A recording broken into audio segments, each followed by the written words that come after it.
Right, welcome, ladies and gentlemen. Empire magazine has a feature on Kingdom of the Planet of the Apes. Incredibly long bloody naming convention, but hey, it is what it is. And this is reassuring. The director Wes Ball came out and said this is not some young adult thing. This has not been kidified. This is not what we're doing. In fact, the statement itself was Disneyfied. So he's aware of what people think of Disney, it seems. And look, I'm excited about this. I quite enjoy the Planet of the Apes films, so I'm going to cover it, and I know that there are some of you guys that are excited about it. But this is reassuring in, what he's saying, the statements and things. And I think it's also important to note that if I remember correctly, this was one of those projects that was underway prior to the Disney takeover. There's been a few of them that was underway, and a few which have, materialized as well.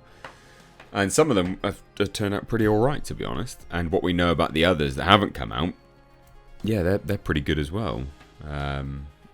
So I'm not that apprehensive about this. I think this will be good. So anyway, let's take a look, right?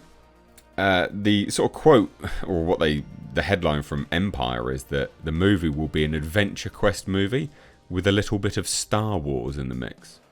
Interesting. But they also reveal what sort of era it takes place in. And I think that's interesting as well. So, what's going on here?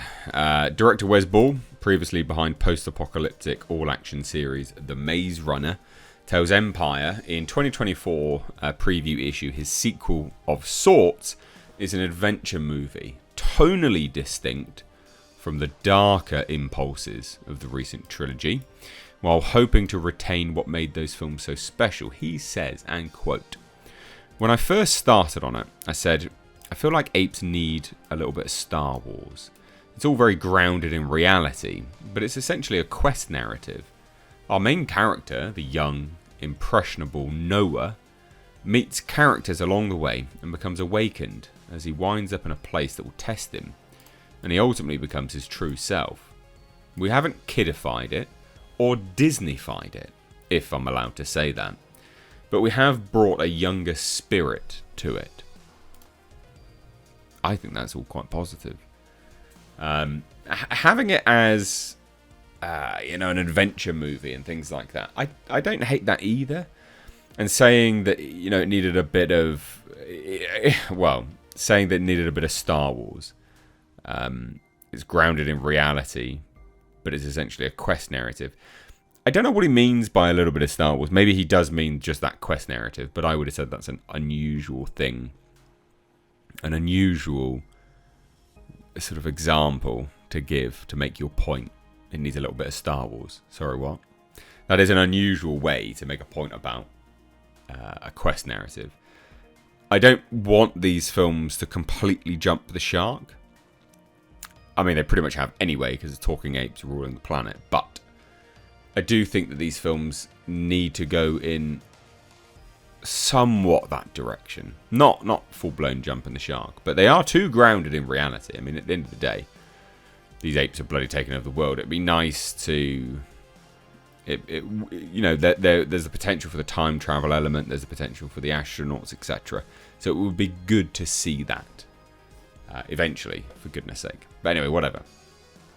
So it's a new era, it says here.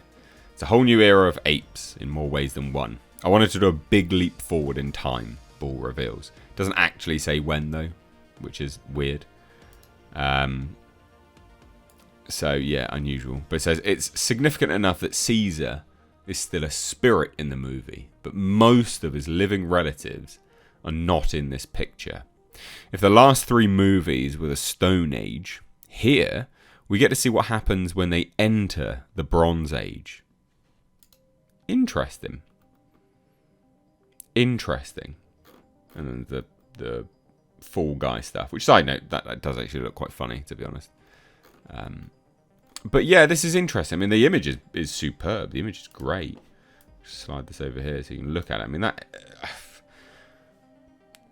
second to none CGI. It's bloody, superb. Absolutely superb. But the most reassuring thing for me is we haven't kidified it or Disneyfied it. He obviously knows his audience. He knows, well, not necessarily his audience, but he knows what people are saying and what people are thinking about the film. So I think that's positive. It shows self-awareness.